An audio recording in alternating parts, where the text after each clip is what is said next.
పేదలకు సంక్షేమ పథకాలు అందకుండా చంద్రబాబు అడ్డుపడుతున్నాడని కాకినాడ రూరల్ ఎమ్మెల్యే కన్నబాబు మండిపడ్డారు. తాను ముఖ్యమంత్రి అయితే నాణ్యమైన విద్య, వైద్యం అందిస్తానని సీఎం జగన్ చెబుతుంటే తక్కువ ధరకే మద్యం అందిస్తానని చంద్రబాబు ప్రచారం చేస్తున్నారని కన్నబాబు విమర్శించారు.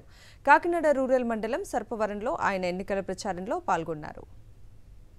గత 5 ఏళ్ల కాలంగా జగన్మోహన్ రెడ్డి గారు ఒక నిర్ణయం తీసుకుని తాను నమ్మి ఆచరించారు. కులం చూడడం, మతం చూడడం, ప్రాంతం చూడడం, మీరు ఏ పార్టీ కండవ వేసుకున్నారో చూడడం, మీకు అర్హత ఉంటే పథకాలు ఇస్తామని నమ్మి ఆచరించి నిరూపించిన నాయకుడిగా ఉండడం వల్లే ఇవాళ ఇంత పెద్ద ఎత్తున మద్దతు ఆయనకి లభిస్తోంది.